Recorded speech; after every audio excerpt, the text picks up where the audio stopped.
श्री राम जय जय राम, श्री राम जय जय राम, श्री राम जय जय राम, श्री राम जय राम। ओम श्री गणेशाय नमः, ओम श्री गुरुवे नमः, ओम श्री सीतारामचंद्राभ्याम नमः, ओम उमामहेश्वराभ्याम नमः, ओम श्री एकादशमुखी दक्षिणेश्वराम सरकारते नमः।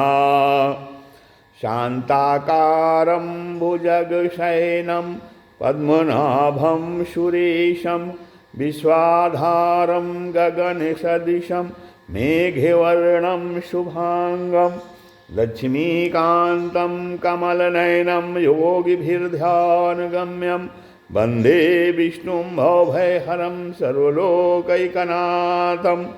यं ब्रह्मा वरुणेन्द्ररुद्रमरुतः स्तुवन्तु दिव्यैस्तवैः, वेदैः साङ्गपदक्रमोपनिषदैर्गायन्ति यं सामगा, ध्यानावस्थितद्गतेन मनसा पश्यन्ति यं योगिनो, यस्यान्तं न विदुषुरासुरगणा देवाय तस्मै नमः। नीलाम्बुजश्यामलकोमलाङ्गं सीतासमारोपितवामभागं, पाणौ महासायकचारुचापं नमामि रामं रघुवंशनाथं। लोकाभिरामं रणरङ्गधीरं राजीवनेत्रं रघुवंशनाथं, कारुण्यरूपं करुणाकरं तं श्रीरामचन्द्रं शरणं प्रपद्ये। आपदामपहर्तारं दातारं सर्वसम्पदां, लोकाभिरामं श्रीरामं भूयो भूयो नमाम्यहम्। वंशे विभूषितकरान्नवनीरदाभात्, पीताम्बरादरुणबिम्बफलाधरोष्ठात्, पूर्णेन्दुसुन्दरमुखादरविन्दनेत्रात्, कृष्णात् परं किमपि तत्त्वमहं न जाने। भवानी शंकरो वन्दे श्रद्धाविश्वासरूपिणो, याभ्यां विना न पश्यन्ति सिद्धा स्वान्तस्तुमीश्वरम्। मनोजवं मारुततुल्यवेगं, जितेन्द्रियं बुद्धिमतां वरिष्ठं, वातात्मजं वानरयूथमुख्यं, श्रीरामदूतं शरणं प्रपद्ये, श्रीरामदूतं शरणं प्रपद्ये। मूकं करोति वाचालं पङ्गुं लङ्घयते गिरिं, यत्कृपातमहं वन्दे परमानन्दमाधवम्। गुरुर्ब्रह्मा गुरुर्विष्णु गुरुदेवो महेश्वरः, गुरुसाक्षात् परब्रह्म तस्मै श्रीगुरुवे नमः। अज्ञानान्धकारस्य ज्ञानाञ्जनशलाकया चक्षुरुन्मीलितं येन तस्मै श्रीगुरुवे नमः। श्री राम जय जय राम, श्री राम जय जय राम। सत्संग क्रम में आज श्रीमद् भगवद गीता के अध्याय 14 से 9वें श्लोक से आगे व्याख्यान कथन श्रवण किया जा रहा है, जिसमें भगवान कहते हैं कि जब 3 गुण हैं, 3 गुण पे बंधन में बांधते हैं, तो बांधने से पहले 3 गुण में क्या करते हैं, अर्थात क्या प्रतिक्रिया होती है। कहते हैं सत्वं सुखे संजयति, सत्वं सुखे संजयति, रजः कर्मणि भारत, ज्ञानमावित्य तु तमः प्रमादे संजयत्युतो। हे भरत वंशोद्भव अर्जुन, सत्वगुण जो है सुख में, सत्वगुण सुख में और रजोगुण कर्म में लगाकर मनुष्य पर विजय करता है, तथा तमोगुण जो है ज्ञान को ढककर, तमोगुण से ज्ञान ढक जाता है, तमोगुण ज्ञान को ढककर एवं प्रमाद में भी लगाकर मनुष्य पर विजय करता है। हाँ, सत्वम सुखे संजयति माने जो है सत्वगुण साधक को सुख में लगाकर अपनी विजय करता है, सत्वगुण साधक को सुख में लगाता है। हाँ, साधक को अपने वश में करता है, सुख में लगा करके साधक को अपने वश में कर लेता है। तात्पर्य है कि जब जो है सात्विक सुख आता है, तब साधक की उस सुख में आसक्ति हो जाती है। हाँ, जब सात्विक सुख आता है, तब जो है साधक उसी में मस्त हो जाता है, उसी में आसक्त हो जाता है। और जो है सुख में जब आसक्त हो जाता है, तो सुख में आसक्ति होने से वह जो है सुख साधक को बांध देता है, वह सुख। हाँ, तो वो साधक जो है सुख में बंध जाता है, अर्थात उसके साधन को आगे नहीं बढ़ने देता। हाँ, उसके साधन में बाधा आ जाती है। हाँ, तो जिससे जो है साधक जो है सत्य गुण से ऊंचा नहीं उठ सकता, गुणातीत नहीं हो सकता, परमात्म प्राप्ति नहीं हो पाती है, जो बंधन में बंधा रहता है। यद्यपि जो है भगवान ने पहले सत्य गुण के द्वारा सुख और ज्ञान के संग से बांधने की बात बताई है, फिर भी तथापि जो है यहाँ सत्वगुण की विजय केवल सुख में ही बताई है। सत्वगुण की विजय केवल सुख में ही बताई है, ज्ञान में नहीं। तब इसका तात्पर्य क्या है? इसका तात्पर्य यह है कि वास्तव में साधक जो है सुख की आसक्ति से ही बनता है, सुख की आसक्ति से ही बनता है, और ज्ञान होने पर साधक में एक अभिमान आ जाता है। जब ज्ञान होने पर साधक में एक अभिमान आ जाता है कि मैं कितना जानकार हूँ, तब इस अभिमान में भी एक सुख मिलता है, इस अभिमान में भी एक सुख मिलता है, जिससे साधक बंध जाता है। इसलिए यहाँ सत्वगुण की केवल सुख में ही विजय बताई है। हाँ, तो सत्वगुण में सुख और ज्ञान, तो ज्ञान में भी, जब ज्ञान का भी एक अभिमान हो जाता है साधक को, ज्ञान होने पर साधक को ज्ञान का अभिमान हो गया, उस अभिमान से साधक को कि मैं कितना जानकार हूँ, उस अभिमान से साधक को सुख मिल रहा है, तब अब उस सुख में साधक बन जाता है। इसलिए सत्वगुण केवल सुख में ही विजय बताई। सत्वगुण माने सुख जो है सुख में बन जाता है।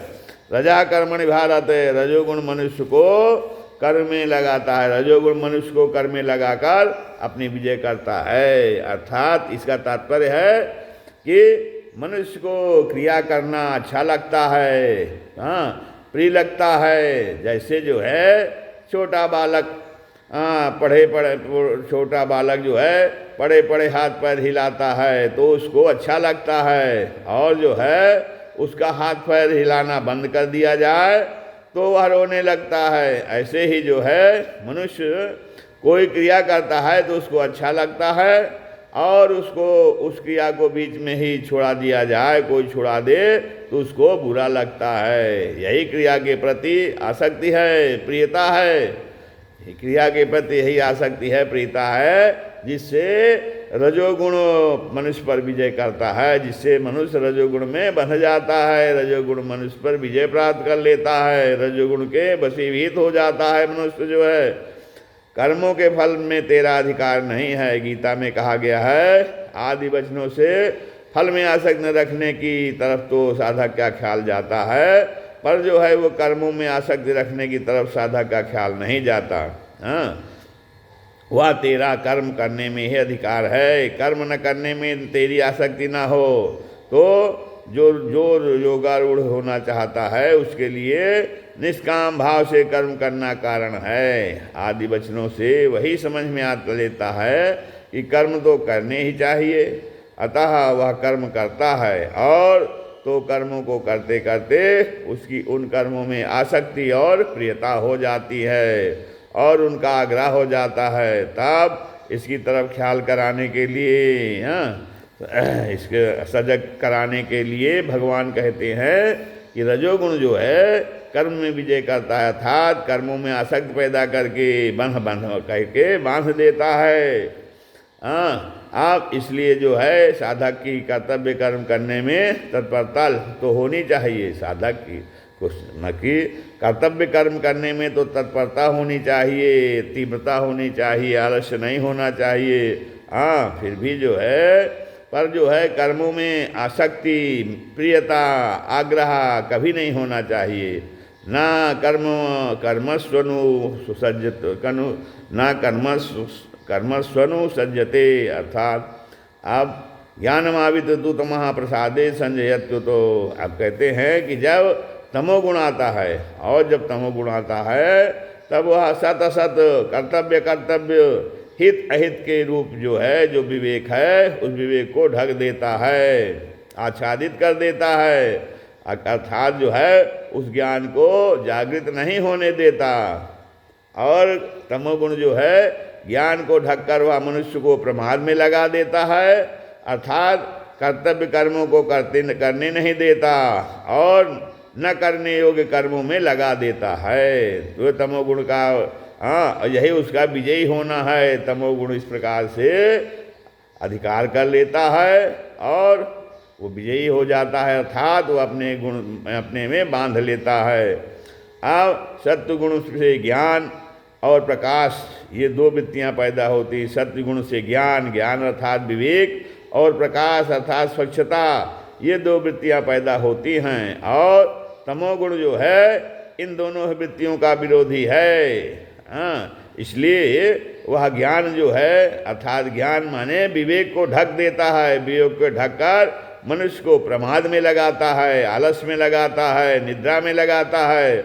और जो है प्रकाश जो है इंद्रियों और अंतःकरण की निर्मलता, इंद्रियों, प्रकाश माने इंद्रियों और अंतःकरण की निर्मलता, उसे प्रकाश कहेंगे।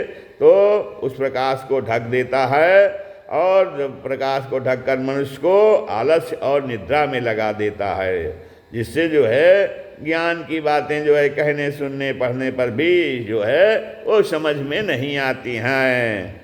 अब फिर आगे एक एक गुण मनुष्य पर कैसे विजय करता है ये बताते हैं। अब एक एक गुण के विषय में कहते हैं, रजस्तमश्चाभिभूय सत्वं भवति भारत, रजः सत्वं तमश्चैवो तमः सत्वं रजस्तथा।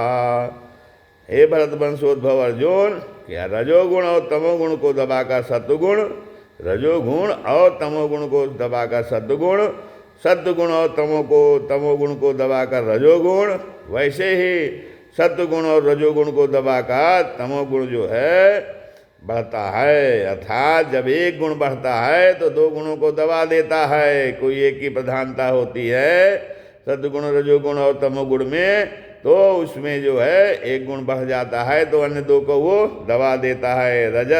रजस तमश्चाभिभूय सत्वं भवति भारत, अर्थात रजोगुण को और तमोगुण, रजोगुण की और तमोगुण की वृत्तियों को दबाकर सद्गुण बढ़ता है। अर्थात रजोगुण की लोभ हो प्रवृत्ति, नए नए कर्मों का आरंभ हो, अशांत स्पृहा, सांसारिक भोग और संग्रह में प्रीतादि जो वृत्तियाँ हैं वो रजोगुण की वृत्तियाँ हैं। और तमोगुण की प्रमाद, आलस्य, अनावश्यक निद्रा, मूढ़ता आदि वृत्तियाँ हैं। इन सबको सद्गुण जो है वो दबा देता है और अंतःकरण में स्वच्छता, निर्मलता, वैराग्य, निष्पृहता, उदारता, निवृत्ति आदि वृत्तियों को उत्पन्न कर देता है। रजा सत्वं तमश्चैव। और फिर जो है रजोगुण क्या करता है कि रजोगुण जो है वो सतोगुण की और तमोगुण की वृत्तियों को दबाकर रजोगुण बढ़ता है। अर्थात सद्गुण की क्या वृत्तियां हैं? सद्गुण की वृत्तियां हैं ज्ञान, प्रकाश, वैराग्य, उदारता आदि वृत्तियां, ये सद्गुण की वृत्तियां हैं। इन सद्गुण की वृत्तियों को दबा देता है रजोगुण।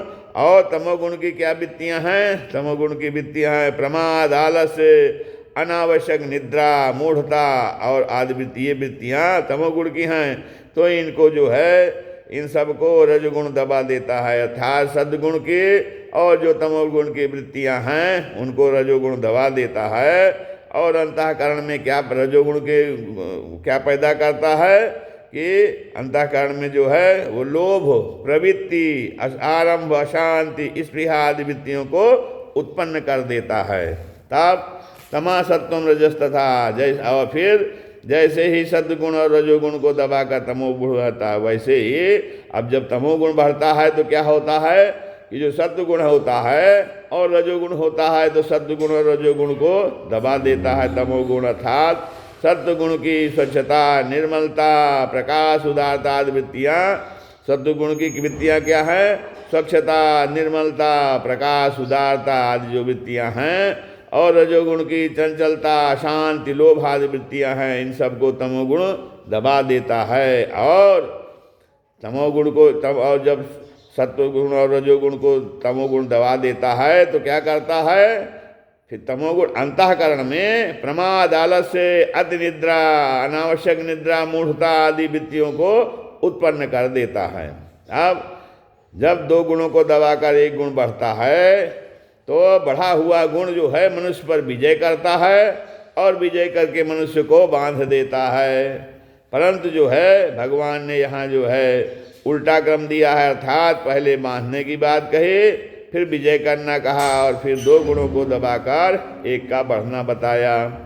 ऐसा क्रम देने का ये तात्पर्य है कि पहले भगवान ने दूसरे श्लोक में बताया कि जिन महापुरुषों का प्रकृति से संबंध विच्छेद हो चुका है, जिन महापुरुषों का प्रकृति से संबंध विच्छेद हो चुका है, वे जो है महासर्ग में भी उत्पन्न नहीं होते, वे महासर्ग में भी उत्पन्न नहीं होते, अर्थात जब शिष्य की रचना प्रारंभ होती है तभी वो उत्पन्न नहीं होते हैं, और महाप्रलय में भी जो है व्यथित नहीं होते हैं। हाँ, तो कारण कि महासर्ग और महाप्रलय दोनों जो है प्रकृति के संबंध से होते हैं। महाप्रलय और महासर्ग और महाप्रलय ये दोनों जो है प्रकृति के संबंध से होते हैं। परंतु जो है जो मनुष्य जो है प्रकृति के साथ संबंध जोड़ लेते हैं, उनको प्रकृति जन गुण बांध देते हैं। और इस पर स्वाभाविक ही यह प्रश्न होता है कि उन गुणों का स्वरूप क्या है और वे मनुष्य को किस प्रकार बांध देते हैं। तो इसके उत्तर में भगवान ने कहा है कि सत्व रज और तम तीनों गुणों का स्वरूप और उनके द्वारा जीव को बांधे जाने का पूरा विवरण बताया। इस पर प्रश्न होता है कि बांधने से पहले तीनों गुण क्या करते हैं, बांधने से पहले तीनों गुण क्या करते हैं। तब इसके उत्तर में भगवान ने बताया कि बांधने से पहले बढ़ा हुआ गुण मनुष्य पर विजय करता है, तब उसको बांधता है। अब जो है प्रश्न होता है कि गुण मनुष्य पर विजय कैसे करता है। तो इसके उत्तर में भगवान ने कहा कि दो गुणों को दबाकर एक गुण मनुष्य पर विजय करता है। इस प्रकार विचार करने से मालूम होता है कि भगवान ने जो है क्रम 6 से 10वें श्लोक तक जो है क्रम रखा है। हाँ, क्रम से भगवान ने इसको बताया है। अब कहते हैं कि जब दो गुणों को दबाकर एक गुण बढ़ता है, अब देखा जाए कि जब दो गुणों को दबा करके एक गुण बढ़ता है, तब उस बढ़े हुए गुण के क्या लक्षण होते हैं। अब इसको जो है तो इसमें सबसे पहले सत्व गुण के बड़े लक्षण बता रहे हैं कि सत्व गुण के क्या लक्षण होते हैं। किसी दो गुणों को दबा करके जब एक गुण बढ़ता था, किसी में सत्व गुण की प्रधानता हो गई, सत्व गुण बढ़ गया, तो वो कैसे पहचाना जाएगा, उसके क्या लक्षण होंगे, ये बता रहे हैं कि सर्वद्वारेषु देहे यस्मिन् प्रकाश उपजायते, सर्वद्वारेषु देहे यस्मिन् प्रकाश उपजायते, ज्ञानम यदा तदा विद्यात् द्विवृद्धं सत्वमित्युचो। कहते हैं जब इस मनुष्य शरीर में सब द्वारों, इंद्रियों और अंतःकरण में प्रकाश अर्थात स्वच्छता और ज्ञान अर्थात विवेक उत्पन्न हो जाता है।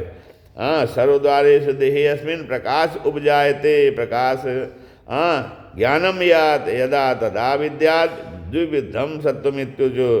तो कहते हैं इस शरीर में सब द्वारों अर्थात इंद्रियों और अंतःकरण में प्रकाश और ज्ञान, प्रकाश माने स्वच्छता और ज्ञान माने विवेक जब उत्पन्न हो जाता है, तब जानना चाहिए कि सत्वगुण बढ़ा हुआ है। ज्ञानम यदा तदा विद्या द्विवृद्धम सत्वमिच्यत, तब समझना चाहिए सत्वगुण बढ़ा हुआ है। तो सत्वगुण बढ़ा हुआ है तो इसका मतलब जो सर्वद्वारेषु देहे, मनुष्य के शरीर में सब द्वारों में अर्थात इंद्रियों और अंतःकरण में प्रकाश माने स्वच्छता और ज्ञान माने विवेक जो है वो उत्पन्न हो जाता है। तब समझिए कि सत्वगुण बढ़ गया है सर्वद्वारेषु।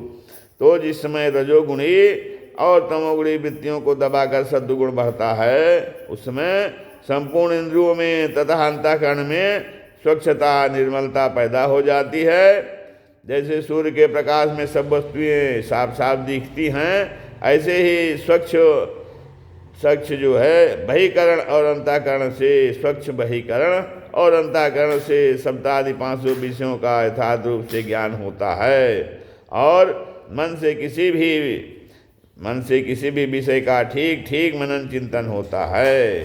तो इंद्रियों और अंतःकरण में स्वच्छता निर्मलता होने से सत क्या है और सत क्या है। इंद्रियों और अंतःकरण में स्वच्छता निर्मलता होने से क्या होता है, सत्य क्या है और सत्य क्या है, कर्तव्य क्या है और अकर्तव्य क्या है, लाभ किस में है और हानि किस में है, हित किस में है और अहित किस में है, ये जो सादी आदि बातें जितनी हैं इनका स्पष्ट रूप से ज्ञान हो जाता है। हाँ, इनका स्पष्ट रूप से विवेक हो जाता है, निर्णय करने की शक्ति आ जाती है। हाँ, तो यहाँ जो है देह अस्मिन कहने का तात्पर्य है सत्वगुण के बढ़ने का अर्थात बहिकरण और अंतःकरण में स्वच्छता, निर्मलता और विवेक शक्ति पैदा होने पर अवसर, इस अवसर जो है पैदा होने का अवसर इस मनुष्य शरीर में ही है, अन्य शरीर में नहीं है। भगवान ने तमोगुण से बंधने वाले के लिए सर्वदेही नाम कहा है।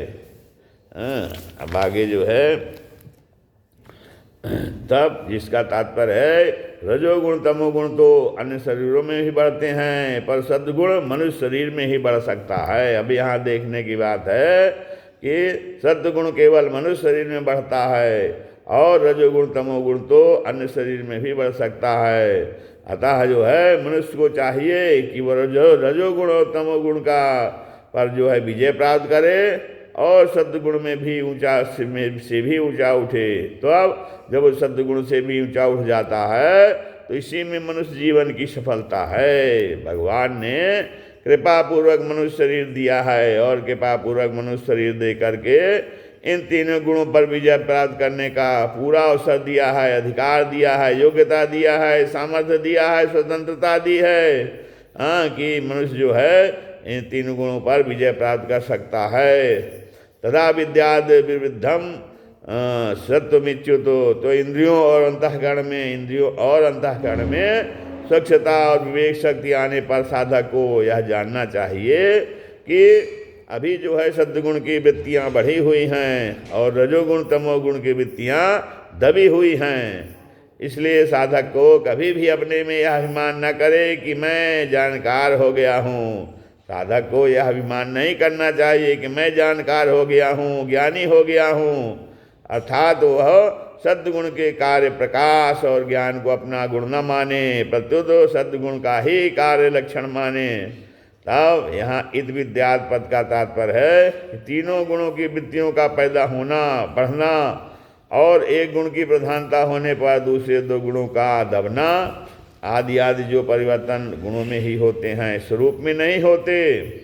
तब इस बात को मनुष्य शरीर में ही ठीक तरह से समझा जा सकता है। ये बात मनुष्य शरीर में ही देखा जा सकता है कि हाँ, परंतु जो है मनुष्य भगवान के दिए विवेक को महत्व नहीं देता है, और जब महत्व नहीं देता है तो महत्व देकर जो है गुणों के साथ संबंध जोड़ लेता है और मन अपने को सात्विक राजस या तामस मानने लगता है। मनुष्य को चाहिए कि अपने को ऐसा न मानकर सर्वथा निर्विकार अपरिवर्तनशील माने।